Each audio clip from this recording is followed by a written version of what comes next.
नमस्कार विद्यार्थी मित्रांनो, स्वागत आहे तुमचं इकॉनॉमिक्सच्या सिरीजमध्ये। मागच्या लेक्चर्स पर्यंत आपण 2020च्या असलेल्या कंबाईनच्या एक्झामची आपण परिपूर्णता बघितली। आज आपण 2019 असलेला कंबाईनचा पेपर आणि त्याच्यामध्ये असलेल्या इकॉनॉमिक्स फॅक्टर्सचे असलेले क्वेश्चन्स डील करणार आहोत। तर ज्यावेळेस मी प्रत्येक सेशनमध्ये हे सांगण्याचा प्रयत्न करतोय की आपल्याला इकॉनॉमिक्स समजणं आणि त्याचं अंडरस्टँड होणं आणि along with that question paper solve करणं याच्यामधली ही तफावत दिसली नाही पाहिजे। एक्झाम मध्ये कोणत्या प्रकारे क्वेश्चन विचारला जातोय, फॅक्च्युअल बेस विचारला जातोय, कॉन्सेप्च्युअल आहे की लॉजिकल बेस आहे, अशा प्रकारच्या क्वेश्चन तुम्हाला डील करता वेळेस तुमचं असलेलं सर्व ज्ञान तुम्हाला तिथं लावायला आलं पाहिजे। म्हणजे अशा प्रकारचं असलेलं ज्यावेळेस तुम्हाला कशाही प्रकारे क्वेश्चन येत असेल तर तुम्हाला तो डील करता आला पाहिजे। अशा प्रकारचा असलेला हा पुढचा क्वेश्चन की जो की लॉजिकल आहे, परंतु इथं तुमच्या असलेल्या नजरेचा पण खेळ तिथं समजला जाणार आहे। विद्यार्थी मित्रांनो, आता तुम्ही म्हणशाल हा नजरेचा खेळ म्हणजे काय? तर बघा, एखादी गोष्ट तुम्हाला माहित जरी नसेल, एखादा क्वेश्चन अननोन असेल, तरीही तुम्ही त्याच्या 50-50 पर्यंत चान्सेस पर्यंत जाण्याची मुभा तुम्हाला भेटते। भले की तुमचा असलेला पेपर हा कधीचाही विचारो किंवा त्या प्रकारे कोणताही वर्षातला विचारो, तर अशा प्रकारे इथं ही जी ट्रिक आहे ती ट्रिक आपण वापरायची आहे। जसं उदाहरण घेता येईल बघा, भारताच्या आयात भागीदारीमध्ये देशांच्या त्यांच्या 2016-17 काय 2016-17 वर्षातील आयात भागीदारीतील महत्वानुसार उतरत्या क्रमाने काय आहे, उतरत्या क्रमाने आपल्याला काय करायचं आहे, क्रमवारी लावायची आहे। म्हणजे आपण असं म्हणू शकतो, जास्त कडून कमीकडे त्याची असलेली वर्गवारी आपल्याला लावायची त्यांनी सांगितलेली आहे। आता बघा विद्यार्थी मित्रांनो, इथं सांगायचं काय सांगतोय की 2016-17 ची असलेली आकडेवारी ती पण कशा संदर्भात आहे, आयात भागीदारीनुसार आहे। आता साहजिकच आहे, सामान्य व्यक्ती किंवा सामान्य विद्यार्थी हा 2019 चा पेपर देत असेल तो जास्तीत जास्त कधीपर्यंत अभ्यास करणार आहे, 2018च्या म्हणजे मागच्या वर्षीची आयात निर्यातीवर आपल्याला फोकस करता येणार आहे। परंतु ज्यावेळेस मी तुम्हाला सांगितलं काही गोष्टी नजरेने बघितल्या जातं, तर हा क्वेश्चन त्या पद्धतीने सॉल्व्ह करता आला पाहिजे। विद्यार्थी मित्रांनो बघा, विचारलेलं काय आहे 2016-17चा आणि त्यामध्ये आयत किती केलेला आहे आणि त्याच्यानुसार उतरत्या क्रमाने अवघड प्रकारचा क्वेश्चन्स आणि त्याच्यामध्ये असलेला फॅक्च्युअल डेटा असल्यामुळं आपल्याला समजणं गरजेचं आहे। परंतु एक ऑब्झर्व घ्या विद्यार्थी मित्रांनो, नजरेमध्ये काय बसवायचं की तुमच्या असलेला त्यांनी क्रमवारी देशांची नावं दिलेली आहे इथं। मग देशांच्या नावामध्ये न बघता डायरेक्ट ऑप्शन कडे गेलं तर तुम्हाला काय दिसतंय, इराक इराक इराक। म्हणजे नजरेने बघायचं की आपल्याला त्या प्रकारचं असलेलं हे तीन जे ऑप्शन आहे किंवा 1 2 3 प्रकारचे ऑप्शन दिलेले आहे, तीन मधूनच काय असणार याचं उत्तर असणार आहे। मग आता मला एक सांगा, जर तुम्ही लास्टला बघताय तर पहिल्याला पण बघितलं पाहिजे। मग इथं चीन आणि इथं चीन आहे, मग सिमिलर कोणतं दिसतंय त्या प्रकारचं असलेलं 2 म्हणजे 2 क्रमांकाचं उत्तर हे काय झालं, कट झालं। आता हे विद्यार्थी मित्रांनो हे लॉजिकल आहे बरं, याला म्हणतात तुमचा पेपर सॉल्व्हिंगची असलेली मेंटल स्टॅबिलिटी। मग तुमची मेंटल स्टॅबिलिटी किती आहे, तुम्ही बघता कसं आहे क्वेश्चन कडं त्याचं आहे। म्हणजे आपलं उत्तर किती असणार आहे, 1 किंवा 3 मध्ये असणार आहे। बघा विद्यार्थी मित्रांनो, तुमचा 50-50% असलेला चान्स इथं काय झाला, शाबूत झाला। म्हणजे आपल्याला फक्त क्वेश्चन कसा सॉल्व्ह करायचा हे फक्त एका नजरेने ओळखता येतं आणि नजरेमध्ये आपल्याला काय दिसतंय, इराक इराक इराक ह्या तीन स्वरूपामध्ये समरूपता दिसतीये। मग समरूपतामध्ये आपल्याला काय बघायचंय, ह्या दोन पैकी पहिल्या याच्यामध्ये कोण असणार आहे, चीन किंवा चीन असणार आहे। आता याच्यामध्ये कदाचित तुम्ही मग आता इथं तुमचा अभ्यासाचा भाग येतो। मग अभ्यासाच्या भागामध्ये आपण काय म्हणतो की कोणत्या देशांनी काय काय केलं आहे आणि कोणत्या देशामधून आयात निर्यातीच्या गोष्टी बघितल्या जाणार आहे। मग अशा वेळेस आपल्याला दिसतंय की साहजिकच आहे, आपण काय म्हणतोय, आयात म्हणतोय, तर आयातीमध्ये पहिले काय असणार आहे, चीन असणार आहे। त्याच्यानंतर सगळ्यात महत्वाचं काय आहे, युएसए आहे। जे पण आपण टेक्नोसॅव्हिकली जे आपण इन्स्ट्रुमेंट आहे किंवा टेक्नोसॅव्हिकली जे आपण नेसेसरी गोष्टी असेल त्या सगळ्या गोष्टी आपण त्यांच्याकडनं घेतो। युएई आहे, जसं की आपण तेल असेल किंवा बाकीचे असलेले खनिज संपत्ती असेल तर गल्फ कंट्रीज मधले असलेलं सगळ्यात महत्वाचं युएई आहे। सौदी अरेबिया, इंडोनेशिया, दक्षिण कोरिया आणि लास्ट काय आहे, इराक। म्हणजे याचं उत्तर काय आहे, 3 आहे। अशा प्रकारचं असलेले क्वेश्चन्स हे डील करता वेळेस विद्यार्थी मित्रांनो तुम्ही तिथं काय करायला पाहिजे, लक्ष दिलं पाहिजे। जेणेकरून काय होतं की तुमचं असलेलं पर्टिक्युलर तुमचं असलेलं आपण ज्याला म्हणतो की महत्वाच्या असलेल्या संकल्पनेवर काय दिला जातो, फोकस दिला जातो। आलं लक्षात? मग याचं काय असणार आहे, 3 उत्तर असणार आहे। अगदी सोपं, फक्त काय काय बघायचं, असे काही सिमिलरिटीज असेल तर तिथं नजरेने ओळखता आलं पाहिजे। पुढचा क्वेश्चन बघा, पुढचा क्वेश्चन पूर्ण नॉलेज बेस आहे. काय आहे? नॉलेज बेस आहे. त्यामुळे इथं तुम्हाला तुक्का मारणं, लॉजिक लावणं हे जमणार नाहीये. अगदी तुम्हाला फक्त तिथं माहिती असणं म्हणजे गरजेचं आहे.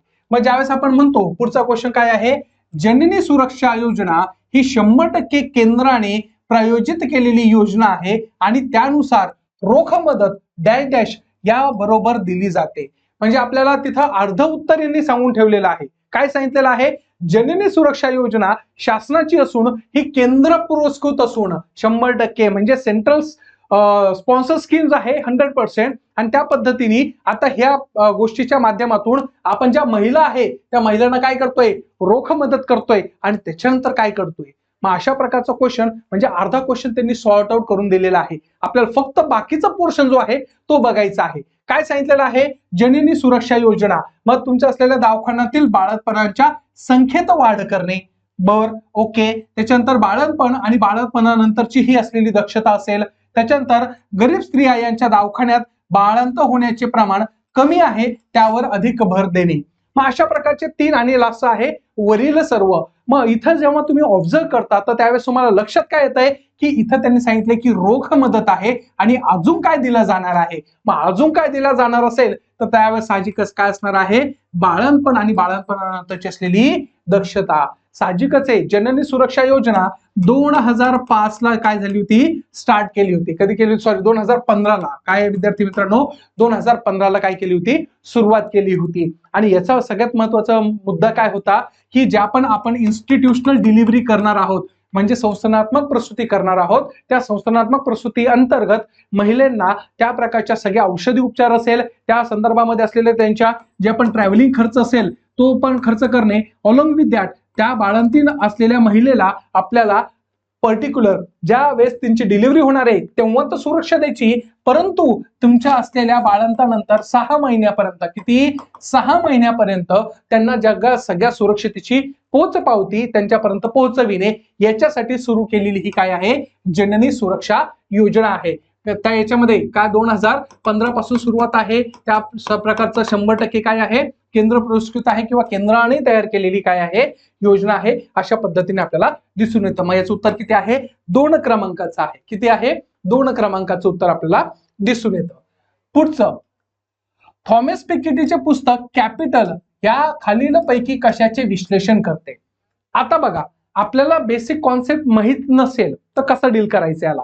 ज्यावेळेस मी म्हणतो की अशा प्रकारचे पुस्तक विचारले असेल, एखाद्या व्यक्तीचं विचारलं असेल, त्या पुस्तकाचं शीर्षक काय विद्यार्थी मित्रांनो ते थोडं ऑब्झर्व करायचं. का असतं? कारण की त्या पुस्तकाच्या शीर्षकावरून कदाचित त्यांना एक वेगळी गोष्ट विश्लेषण करायची असेल. मग हे विश्लेषण करण्यासाठी भले की तुम्ही ते पुस्तक वाचलेलं नसेल परंतु त्याचा अर्थ काय आहे, त्या प्रकारचं असलेलं मर्म काय आहे हे तुम्हाला कळलं पाहिजे. मग ज्यावेळेस थॉमस पिकेटी नावाच्या व्यक्तीने एक फार मोठे इकॉनॉमिक्स होते, त्यांनी कॅपिटल या प्रकारचं पुस्तक 2013 साली मांडलं किंवा त्याची असलेली विश्लेषण केली. तर त्याच्यावर कशाचा फोकस केला होता? तर बघा, भांडवली अर्थव्यवस्थेचे फायदे विचारला होता, सांगत होते का भांडवली अर्थव्यवस्थेचे तोटे सांगत होते का विकसित जगामध्ये तीव्र असमानतेचा उदय आणि त्या प्रकारचे असलेले विकसनशील जगामध्ये तीव्र असमानतेचा उदय. आता इथं कदाचित तुम्हाला काही गोष्टी माहित असो नसो परंतु एक लक्षात येतं, काय सांगताय? The capital. आता कॅपिटल म्हणलं का कॅपिटलिझम येणार आहे म्हणजे आपल्याकडे भांडवलशाहीच असणार आहे. परंतु ह्या प्रकारच्या 2 गोष्टीच्या माध्यमातून आपला गफलत करण्याची त्यांनी पूर्ण शाश्वती दिली किंवा तुम्ही चुकावं अशा पद्धतीचे 2 सुरुवातीचे त्यांनी काय केले होते त्या संदर्भामध्ये आन्सर दिले होते. परंतु याचं खरं उत्तर काय आहे? विकसित जगामध्ये तीव्र असमानतेचा उदय. ज्या पद्धतीने आपण म्हणतो की कॅपिटलिझमच्या माध्यमातून अल्टिमेट त्यांचा उद्देश काय असतो? To make the profit. तुमचं असलेलं प्रॉफिट बनवणं आणि प्रॉफिटच्या माध्यमातून सगळ्यांमध्ये असलेली स्वतःची कॅपॅसिटी ग्रो करून सामान्य जनतेचा विचार न करणं हे सगळ्यात मोठं असलेलं काय आहे? कॅपिटलिझमचं स्वरूप आहे. मग याच्यावर भाष्य करण्यासाठी थॉमस पिकेटीने कॅपिटल नावाचं पुस्तक लिहिलं 2013 साली आणि त्यांनी दाखवलं की जिथं कॅपिटलिझम आहे, काय आहे? कॅपिटलिझम आहे म्हणजे भांडवलशाही आहे, त्या ठिकाणी त्या प्रकारची काय असणार आहे? असमानता असणार आहे. काय असणार आहे? असमानता, इनइक्वॅलिटी असणार आहे. काय असणार आहे? इनइक्वॅलिटी. मग हे इनइक्वॅलिटी त्या प्रकारच्या गोष्टीच्या माध्यमातून आपल्याला दिसून येते. मग याचं उत्तर काय असणार आहे? विकसित जगामध्ये असलेली तीव्र असमानता. इथं शब्द काय आहे? विकसित जग. साहजिकच आहे, कॅपिटलिझम जिथे जिथं असतो तिथं काय असणार आहे? विकसित जग असणार आहे. म्हणजे आपण त्याचं उदाहरण घेतलं तर USA आहे, तर किंवा त्या प्रकारचे असलेल्या जे कॅपिटलिस्ट कंट्रीज आहे त्यांचं. म्हणून याचं उत्तर काय असणार आहे? 3 क्रमांकाचं उत्तर असणार आहे. पुढचा क्वेश्चन आहे, दारिद्र्य मापन संबंधातील तेंडुलकर समितीने पुढील सूचना केलेल्या आहे. लक्षात ठेवायचं विद्यार्थी मित्रांनो, दारिद्र्य टॉपिक पाठ म्हणजे पाठ असला पाहिजे विद्यार्थी मित्रांनो. तुम्हाला तिथं दारिद्र्यावर भरपूर क्वेश्चन विचारताय आणि सध्याचा ट्रेंड तुमची कंबाईन असेल किंवा मेन्स असेल, त्या दारिद्र्यामध्ये तुमचे जे क्वेश्चन्स आहेत पर्टिक्युलर समित्या ज्या आहे, काय समित्या, त्या समित्यावर जास्त काय करतात? क्वेश्चन विचारतात आणि समित्यांनी दिलेले रिकमेंडेशन्स याच्यावर काय विचारलं जातं? जास्त क्वेश्चन विचारल्या जातात. मग आपल्याकडे असलेल्या अलग गटापासून तर दांडेकर रथ असेल किंवा विविध प्रकारच्या असलेल्या सगळ्या तिथं संकल्पना लक्षात ठेवून आपल्याला ही लक्षात ठेवायला गरजेचं आहे. मग इथं विचारलं कोणत्या समितीबद्दल आहे? तेंडुलकर समिती. तेंडुलकर समिती कधी स्थापना झाली होती? 2005 ला. परंतु त्यांनी अहवाल दिला कधी? 2009 ला. लक्षात ठेवायचं विद्यार्थी मित्रांनो, तेंडुलकर समिती कधीची स्थापना आहे? 2005 ची स्थापना आहे, परंतु रिकमेंडेशन कधीचं आहे? 2009 चं आहे. मग आता याच्या वेळेस त्यांनी दिलेल्या कोणत्या सूचना आहे त्या आपल्याला बघायच्या आहे. बघा, उष्मांकाधारित दारिद्र्य रेषेच्या संकल्पनेपासून दूर करणे, म्हणजे दारिद्र्य रेषा उष्मांकधारित न ठेवणे. मग कॅलरीजला बाजूला सारायचं असं त्यांचं म्हणणं होतं. दारिद्र्याचे अंदाज मापन करण्यासाठी वेगवेगळ्या वस्तू गटांसाठी वेगवेगळे संदर्भ कालावधीत काय घ्यावे? विचारात घ्यावे असं त्यांचं म्हणणं होतं. आणि शिक्षण व आरोग्यासाठी केलेल्या व्यक्तिगत खर्चाचाही काय करणे? समावेश करणे. अशा प्रकारे त्यांचं रिकमेंडेशन्स. आता बघा विद्यार्थी मित्रांनो, ज्यावेळेस त्यांनी 2005 मध्ये स्थापना झाली, 2009 मध्ये त्यांनी अहवाल दिला, त्या अहवालामध्ये सरळ सरळ सांगितलं काय की जी 1989 साली तुम्ही लक्कडवाला किंवा लाकडावाला जी समिती स्थापन केली होती, त्या समितीने सांगितलं होतं काय की 2400 आणि 2100 असलेले कॅलरी युक्त पदार्थ काय आहे विद्यार्थी मित्रांनो? 2400 आणि 2100 कॅलरी युक्त पदार्थ असलेले जे व्यक्ती कंटेन असलेल्या गोष्टी खाऊ शकता, तर तो व्यक्ती गरीब नसावा. म्हणजेच काय की 2400 युक्त असलेला एखादा पदार्थ आहे आणि तो पदार्थ जर 10 रुपयाला भेटत असेल आणि तो व्यक्ती 10 रुपये देखील कमवत नसेल, तर तो गरीब व्यक्ती आहे. मग अशा प्रकारचा असलेला हा रुरल साईडला आणि हा 2100 काय आहे? अर्बन साईडला आहे. मग अशा वेळेस जर तुमचं असलेलं एखादा व्यक्ती अर्बन साईडला आहे आणि तो 10 रुपये कमवू शकत नसेल आणि 10 रुपयाची वस्तूमध्ये जर 2100 कॅलरी एवढं अन्नधान्य किंवा त्या प्रकारच्या काही गोष्टी असेल आणि तो खरेदी करू शकत नसेल, तर लक्कडवाला सांगितलं होतं तो व्यक्ती काय असणार आहे? दारिद्र्य असणार आहे. परंतु इथं त्या प्रकारचं असलेलं तेंडुलकर साहेबांनी सरळ काय सांगितलं होतं? नाही, असं नाही करायला पाहिजे. का? कारण की तुमची असलेली कॅलरी मूल्यता ही एका प्रकारची असलेली पोषण आहाराची पातळी आहे. काय आहे? पोषण आहाराची पातळी. काय आहे? पोषण आहाराची पातळी आहे. ती तुमची असलेली दारिद्र्य रेषा असू शकत नाही. त्यामुळे त्यांनी कॅलरीचं असलेलं मूल्यमापन जे लक्कडवाल्या समितीने सांगितलं होतं ते काय केलं होतं? खारिज केलं. आणि त्या प्रकारचं त्यांनी काय सांगितलं? कॅलरी युक्त म्हणजे उष्मांकाधिकारिक असलेल्या दारिद्र्य रेषेच्या संकल्पनेपासून काय होणे? दूर जाणे. अशा प्रकारचं त्यांनी स्पष्ट तिथं नमूद केलं. म्हणजे दारिद्र्य रेषा ही कशाच्या बेसिसवर मोजली पाहिजे? तर एका प्रकारच्या असलेल्या बाकीच्याही गोष्टीवर मोजली पाहिजे असं स्पष्टपणे त्यांनी काय केलं होतं? नमूद केलं होतं. म्हणजे आपल्याला क्लिअर झालं की इथं त्या प्रकारचं त्यांनी कॅलरी युक्त असलेल्या त्या गोष्टी काय केल्या होत्या? नाकारल्या होत्या. दुसरं, दारिद्र्याचे अंदाज मापन करण्यासाठी वेगवेगळ्या वस्तू गटासाठी वेगवेगळे संदर्भ कालावधी विचारात घ्यावा. त्यांनी 3 त्रुटी दाखवल्या होत्या की तुमचा जो संदर्भ कालावधी आहे ना तो चुकीचा आहे. कारण की प्रत्येक कालावधीमध्ये प्रत्येक गोष्टीची असलेली कमतरता, प्रत्येक गोष्टीची पूर्तता आणि त्या संदर्भात असलेलं इन्फ्लेशनरी रेट हा कॅल्क्युलेशन करणं गरजेचं आहे. कारण की त्या काळामध्ये असलेला ती वस्तू आणि त्या काळात घेतल्या जाणाऱ्या त्या व्यक्तीचं उत्पन्न याच्यामध्ये जो फरक आहे तो फरक तुम्हाला तिथं दिसून येणार आहे. त्यामुळे प्रत्येक याच्यासाठी काय असणार आहे? वेगळा कालावधी विचारात घ्यावा. सोबत काय सांगितलं? तुम्ही फक्त पोषणाच्या आधारावर तो व्यक्ती गरीब आहे हे ठरवणं काय आहे?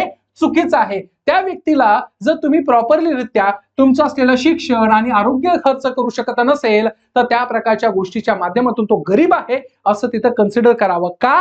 कारण की इतके दिवस फक्त शासन हा शिक्षण आणि तुमचं आरोग्य पुरवेल अशा गोष्टीवर तुम्ही फक्त भाष्य करताय आणि अशा गोष्टीच्या माध्यमातून तो सरकार करेल अशा जर तुम्ही सांगत असेल तर हे चुकीचं आहे. त्यामुळे तो व्यक्तिगत व्यक्तिशीर त्या प्रकारचं शिक्षण आणि त्या प्रकारचा आरोग्य असेल याच्यावर किती खर्च करतो याच्यावर तुम्ही काय केलं पाहिजे, लक्ष दिलं पाहिजे. म्हणजे तेंडुलकर समितीने ज्या पद्धतीने स्वतःच्या असलेल्या अनुषंगाने अभ्यास केला आणि सांगितलं की नाही, गरिबीची व्याख्या ही फक्त मर्यादित स्वरूपात न करता दोन गोष्टी ऍड करून तिथं काय करायला पाहिजे, सांगितलं गेलं पाहिजे. मग अशा पद्धतीच्या माध्यमातून त्यांनी 29.8% भारतामध्ये काय आहे, अशा प्रकारची गरिबी आहे असं स्पष्ट केलं. म्हणून याचं उत्तर काय आहे, वरील सर्व आहे. काय आहे, वरील सर्व. बघा आलं लक्षात विद्यार्थी मित्रांनो. पुढचा क्वेश्चन, आर्थिक सुधारणेनंतर 1990 ते 91 ते 2012 ते 13 या काळामध्ये स्थूल देशांतर्गत उत्पादनाचा दर काय झालीये, प्रवृत्ती दर्शवतीये. आता बघा विद्यार्थी मित्रांनो, लॉजिक लावता येतं. प्रत्येक ठिकाणी पाठच करायची गरज नाहीये, प्रत्येक ठिकाणी आकडेवारी आलीच पाहिजे असं कदापिही शक्य होऊ शकत नाहीये. We are the all human beings. प्रत्येक गोष्ट पाठ नाही करू शकत, प्रत्येक गोष्ट लक्षात नाही राहू शकत. आपल्याला काही गोष्टी लॉजिकनेही सॉल्व्ह करता आला पाहिजे. अजून पण सांगतो विद्यार्थी मित्रांनो, वेळ गेलेली नाहीये. आपल्या असलेल्या क्लासेसमध्ये आपण हेच शिकवतोय की अभ्यास तर करायचाच आहे, परंतु ह्या अभ्यासाचा संगती आपल्याला येणाऱ्या एक्झामला कसं डील करायची, ही कॅपॅसिटी बिल्ड कशी करायची आणि एक्झामचा अप्रोच कसा ओळखायचा हे आपण शिकवतो. का? कारण की एक्झाम मध्ये अप्रोच बिल्डिंग हा सगळ्यात महत्वाचा आहे आणि तो अप्रोच आपण इथं कन्सिडर करतो. मग बघा काय सांगितलंय, आर्थिक सुधारणेनंतर म्हणजे आपण LPG अडॉप्ट केल्यानंतर म्हणजे liberalisation, privatisation and globalisation after the 1991 त्याच्यानंतर भारताच्या अर्थव्यवस्थेमध्ये काय बदल झाला त्याच्यावर भाष्य करणारं स्टेटमेंट आहे. मग त्या प्रकारे काय दिसतंय, आपल्याकडे महत्वाचे असलेले कृषी क्षेत्र असेल, उद्योग क्षेत्र असेल, त्याच्यानंतर सेवा क्षेत्र असेल, कोणत्या क्षेत्रामध्ये त्या प्रकारचा बदल दिसून येतोय तसा प्रकारचा क्वेश्चन आहे. मग काय सांगितलं त्यांनी, उत्पादन काळ 2012-13 या काळात स्थूल देशांतर्गत कशाचा, उत्पादनाचा म्हणजे उद्योगधंद्याचा उत्पादनाचा दर काय आहे, कोणती प्रवृत्ती दिसते. मग साहजिकच विद्यार्थी मित्रांनो, जर आपण 1991 साली LPG अडॉप्ट करतोय तर आपल्याकडचं असलेलं काय वाढवलं असेल, FDI वाढवलं असेल. FDI वाढवलं तर म्हणजे काय झालं, परकीय गुंतवणूक फिजिकल स्वरूप, कशामध्ये, फिजिकल स्वरूपामध्ये वाढलंय. म्हणजे थोडक्यात भारतामध्ये वेगवेगळ्या प्रकारच्या असलेल्या काय आल्या, कंपन्या आल्या म्हणजे काय वाढलं, उद्योग क्षेत्र वाढलं म्हणजे काय झालं, उत्पादन वाढलं. म्हणजेच काय आहे उत्तर, वाढती स्वरूप आपल्याला दिसून येते. आलं लक्षात. ठीक आहे, आता वाढतं स्वरूप जरी म्हणलं असेल तरी वाढतं स्वरूप एकदम ड्रास्टिकली चेंजेस नाही झालेले की जसं फॉर एक्झाम्पल अशी लाईन चालली आणि एकदम प्रोडक्शन वाढलं ना असं असं असं कधीच नाही आहे. कदाचित आपलं असं असं होत असेल, असं असं, किंवा त्याचा आलेख जो आहे तो चढता उतरता मध्ये असणार आहे, परंतु वाढताना आपल्याला काय दिसतंय, या अंतर्गत दिसतंय. मग याचं उत्तर काय असणार आहे, 3 क्रमांकाचं उत्तर असणार आहे. त्याच्यानंतर काय आहे, NSSO. बघा पुढचा क्वेश्चन काय आहे, NSSO नुसार श्रमशक्ती म्हणजे काय. आता बघा भारतामध्ये त्या प्रकारचं काय आहे, NSO आहे, national statistical office. National statistical office मध्ये 2 ऑफिस पडतात, एक काय आहे CSO आहे आणि दुसरं काय आहे NSSO आहे. NSSO चे पण 4 डिव्हिजन आहे.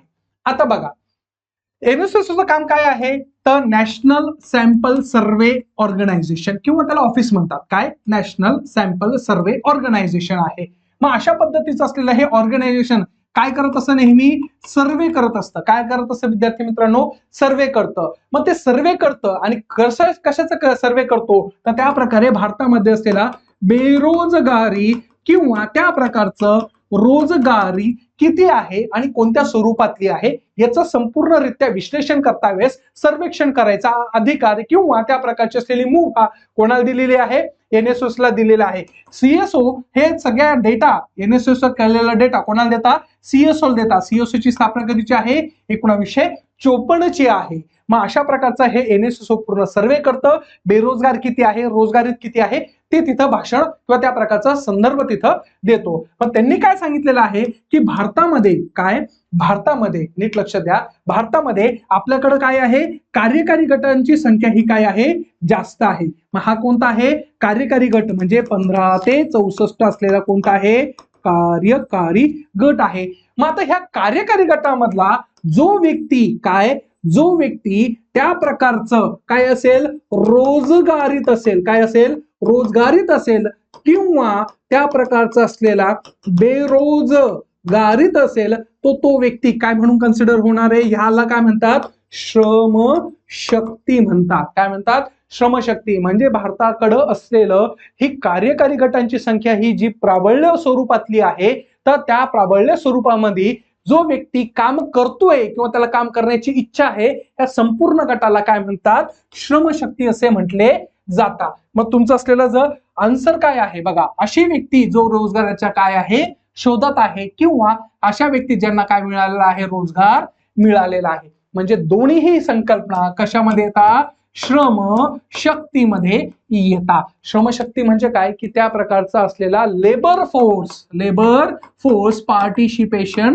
Rate, labour force participation rate श्रमशक्ती काय आहे, तर श्रमशक्ती म्हणजे अशा प्रकारचं तिथं काढल्या जातात. मग लेबर फोर्स पार्टिसिपेशन रेट मध्ये आपल्याला काय दिसून येते, त्या प्रकारचं असलेलं काय आहे, श्रमशक्ती आणि खाली असलेली लोकसंख्या गुणिले 100. मग अशा प्रकारचं असलेलं ह्या संदर्भामध्ये आपल्याला बघता येतो. म्हणजे याचं उत्तर काय असणार आहे, ए आणि बी. मग ए आणि बी कुठं आहे, ए आणि बी इथं आपल्याकडं आहे. एनएसएस नुसार श्रमशक्ती म्हणजे काय, लेबर फोर्स पार्टिसिपेशन रेट, की भारतामध्ये श्रम कोण करू शकतं, कोणामध्ये त्या प्रकारची श्रम करण्याची शक्ती आहे, आणि ह्या श्रमशक्तीच्या माध्यमातून भारतामध्ये कार्यकारी गटांमधून आपल्याला पर्टिक्युलर कोण जो रोजगारीत असेल किंवा बिनरोजगारीत असेल, तर अशा व्यक्तींचं असलेलं काय बघावं लागतं, श्रमशक्तीमध्ये बघावं लागतं.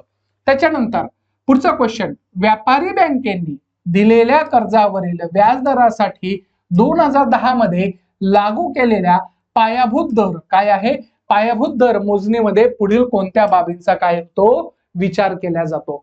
बघा आता काय सांगितलेलं आहे, व्यापारी बँकेने दिलेल्या कर्जावरील व्याजदरासाठी. बघा आपल्याकडे व्यापारी बँका असतात. व्यापारी बँका म्हणजे काय विद्यार्थी मित्रांनो, की व्यापारासाठी लागणाऱ्या असलेल्या बँका, ज्या की बँक असेल तर बँकेचं काम काय आहे, कर्ज देणे. काय देणं, कर्ज देणं. कर्जावर काय घेत असता, व्याज घेत असता. बँका काय घेत असता, कर्ज देता आणि कर्जावर काय घेत असता, व्याज घेत असता. मग व्यापारी बँकेने काय, व्यापारी बँकेने दिलेल्या कर्जावरील जो कर्ज दिला आहे त्याच्यावरील व्याजदरासाठी 2010 मध्ये आपण काय लावलेलं आहे, बेस रेट लावलेला आहे. काय लावलेला आहे, बेस रेट.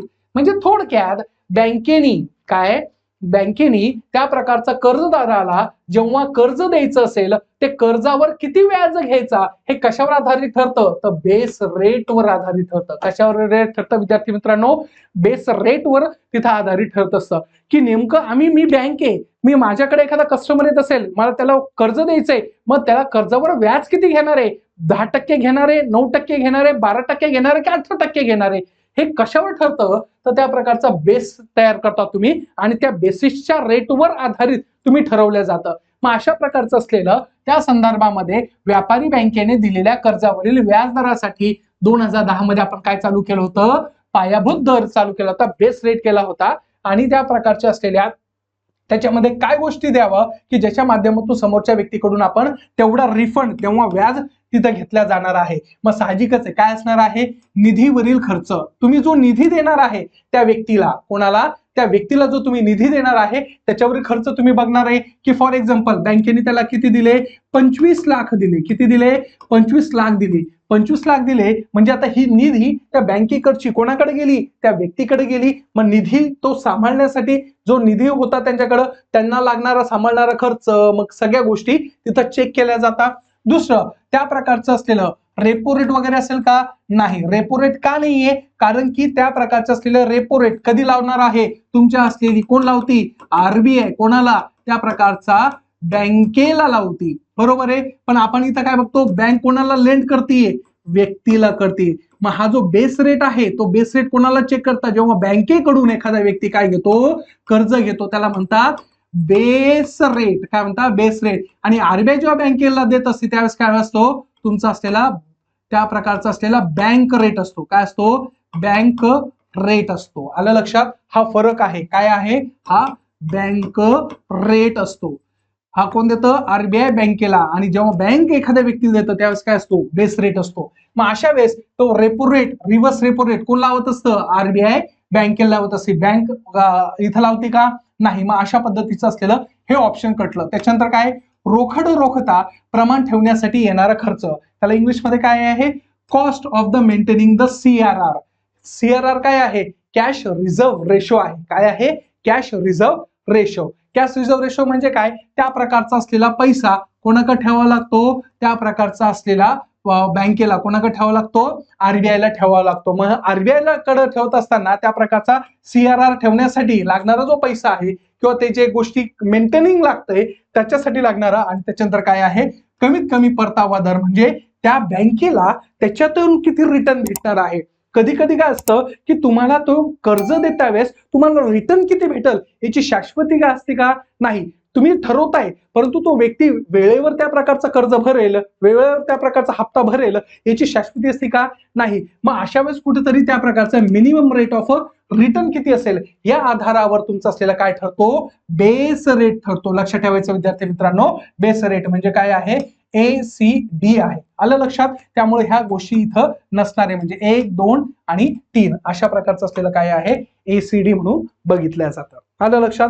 नेक्स्ट पुढचा क्वेश्चन, मुद्रा योजनेचे उद्दिष्ट असंघटित आणि बिन नोंदणीकृत नॉन कॉर्पोरेट छोट्या उद्योगांना वित्त पुरवठा करणे आहे. ऍब्सोल्युटली.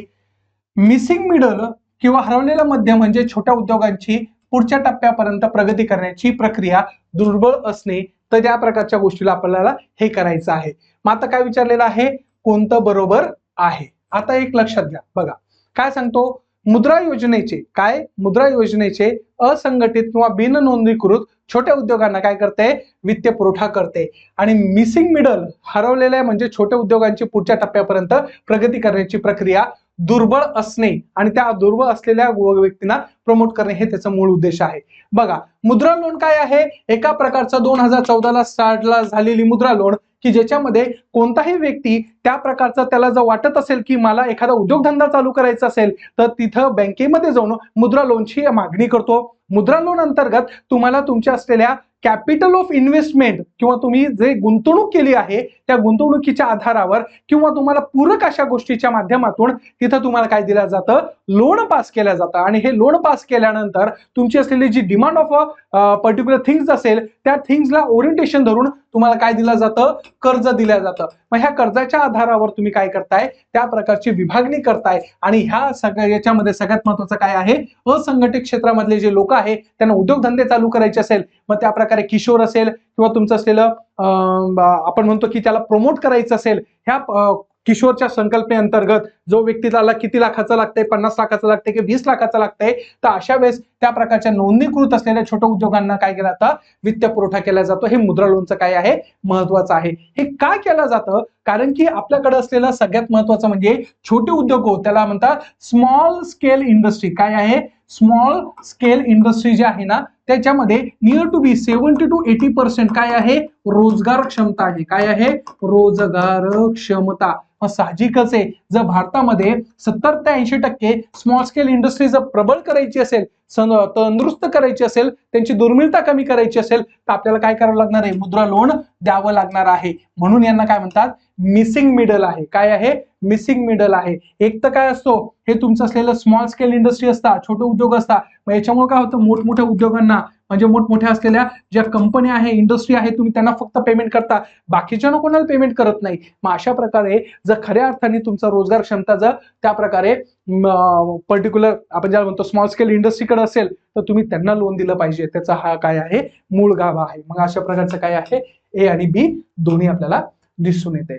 पुढचं बघा, भारत सरकारच्या भांडवली अर्थसंकल्पनेअंतर्गत काय आहे, भांडवली अर्थसंकल्पनेत याचा काय होतो, समावेश होतो. आता बघा आपल्याकडे बजेटचे प्रकार आहे, त्या बजेटमध्ये काय आहे, त्या प्रकारचं असलेलं कॅपिटल बजेट आणि रेव्हेन्यू बजेट. काय आहे, कॅपिटल बजेट, पहिले बजेटचं असलेलं संदर्भ जर घेतो तर काय आहे, कॅपिटल बजेट आणि रेव्हेन्यू बजेट.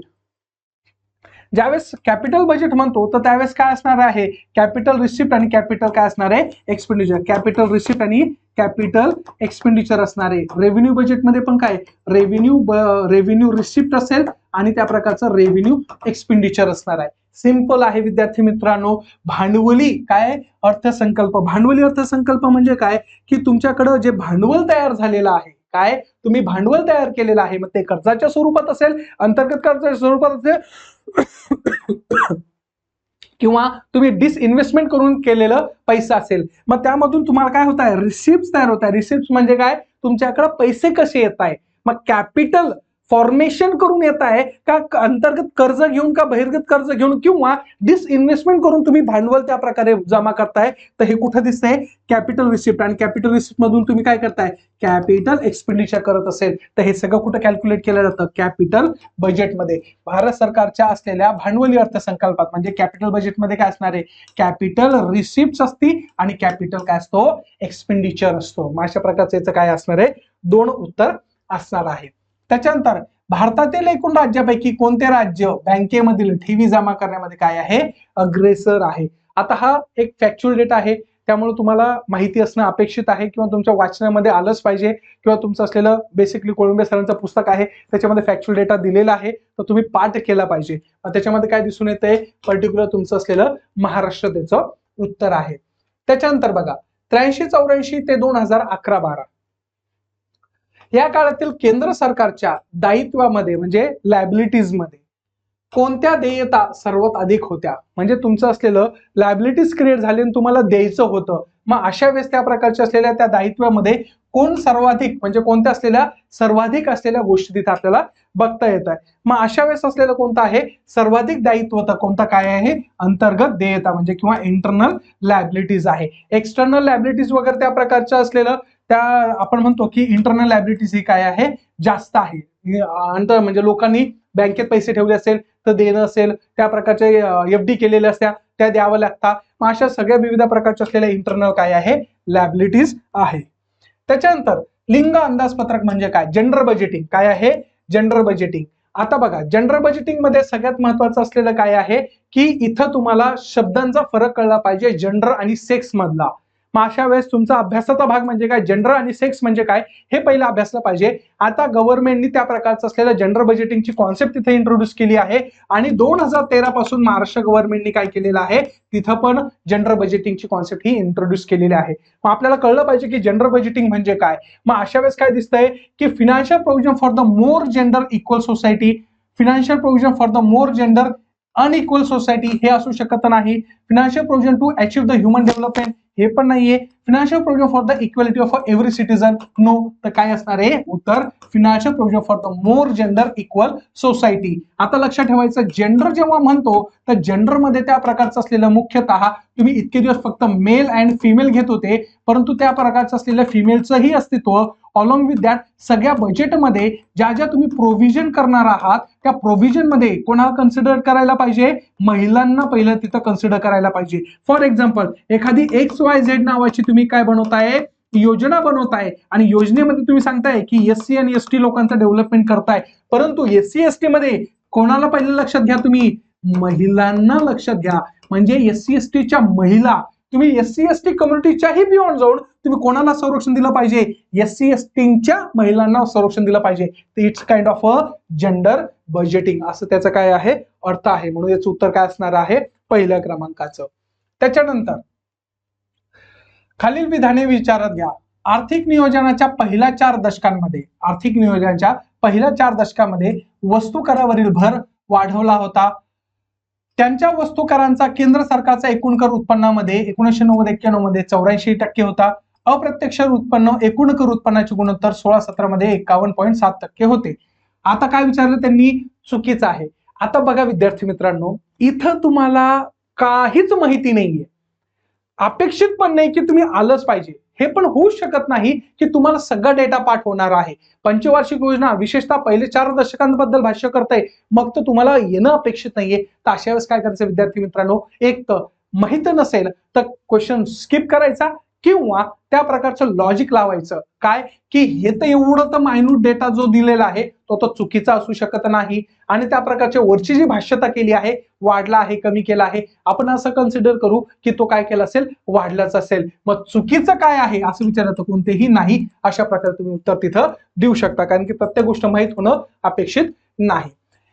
पुढचा क्वेश्चन आहे, बिगर अनुसूचित बँका नॉन शेड्यूल्ड बँक्स काय आहे, non scheduled banks, scheduled bank म्हणजे अशा बँका की ज्या भारतीय रिझर्व्ह बँक कायदा 1934 मध्ये सूचित समाविष्ट नाहीये. बघा 1934 चा असलेला जो आपला कायदा होता ना, कोणता रिझर्व्ह बँक ऑफ ऍक्ट किंवा reserve bank of India act जो होता, त्या ऍक्ट मध्ये सर सांगितलेलं आहे की आमच्या रूल्स अँड रेग्युलेशन्स मध्ये काय रूल्स अँड रेग्युलेशन्स मध्ये आम्ही जे पण डायरेक्शन देऊ ते सबऑर्डिनेट ज्या बँक्स आहे ना, त्या बँक्सला काय करावं लागणार आहे, फॉलो करावं लागणार आहे. मग त्यांनी काय केलं की आमच्या सबऑर्डिनेट बँक कोणत्या की ज्यांनी आम्ही जे रूल्स अँड रेग्युलेशन सांगू they has to be follow or they has to be coordinate with us according to that. मग अशा पद्धतीसाठी त्या बँकेची लिस्ट कुठे दिली होती, सेकंड शेड्यूल मध्ये. कुठं, दुसऱ्या अनुसूचीमध्ये. म्हणजे आपल्याला काय आहे, दुसरी अनुसूचीमध्ये तिथं सांगितलं होतं की these are bank has to be come under the definition of RBI act आणि दिस बँक हॅज टू बी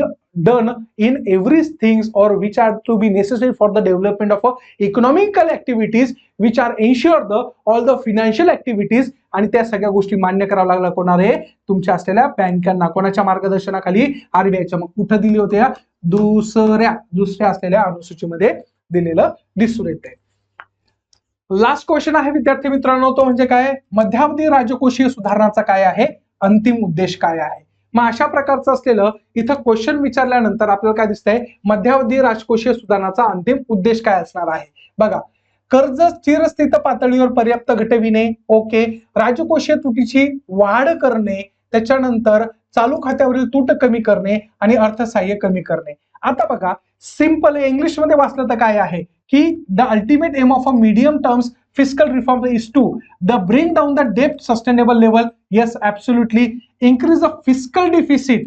आता बघा, हे मिड टर्म विचारलेलं आहे विद्यार्थी मित्रांनो. काय आहे, मिड टर्म फिस्कल रिफॉर्म. म्हणजे काय होतं की ज्यावेळेस आपल्याला स्टिम्युलेशन पॅकेज द्यायचं असेल, फॉर एक्झाम्पल आपल्या भारतामध्ये करोना नंतर काय आली होती, मंदी आली होती. मग मंदी आल्यानंतर मार्केटमध्ये काय ओतावं लागणार आहे, पैसा ओतावा लागणार आहे. पैसा ओतला की त्यामुळे काय वाढणार आहे, त्या प्रकारची असलेली खर्च वाढणार आहे. खर्च वाढला की काय वाढती, मागणी वाढती. आणि मागणी वाढली की तुमची असलेली त्या संदर्भामध्ये आपण म्हणतो ना रेलचेल चालू होऊन जाते किंवा तुमची असलेली डिमांड वाढती. मग डिमांड वाढली किंवा मागणी वाढली की ऑटोमॅटिकली प्रोडक्शन वाढतं. प्रोडक्शन वाढलं, लोकांकडे परत काय येतो, पैसा येतो. मग हे कधी करतात, मिड टर्म फिस्कल रिफॉर्म्स मध्ये. काय करतात, मिड टर्म फिस्कल रिफॉर्म्स म्हणजे इन्क्रीज ऑफ फिस्कल डिफिसिट. मग गव्हर्नमेंट फिस्कल डिफिसिट वाढवतो म्हणजे राजकोषीय तूट वाढवतो. म्हणजे काय, सरळ सांगतो की काय, पैसा वाटा तुम्ही. पैसा वाटला की लोकांच्या हातात पैसा येणार आणि खर्च वाढणार, मागणी वाढणार आणि परत त्या प्रकारची डिमांड वाढणार. म्हणजे हे मिड टर्म करता, लॉंग टर्म साठी नाही, मिड टर्म साठी आहे. Reduce the current account deficit, yes absolutely. आणि रिड्यूस द सबसिडीज, हे होऊ शकत नाही. रिड्यूस सबसिडीज नसतं. 1, 2, 3 काय आहे, एबीसी आहे. मग अशा प्रकारच्या असलेल्या गोष्टीच्या माध्यमातून आपल्याला इकॉनॉमिक्स मधल्या काही कॉन्सेप्ट ज्या की तुम्हाला मूलभूत आहे आणि काही गोष्टी तुम्हाला काय करायच्या आहे, पर्टिक्युलरली लक्ष देऊन फॅक्च्युअल डेटा काय आहे, कॉन्सेप्च्युअल काय आहे हे समजणं गरजेचं आहे. आलं विद्यार्थी मित्रांनो लक्षात. चला, धन्यवाद.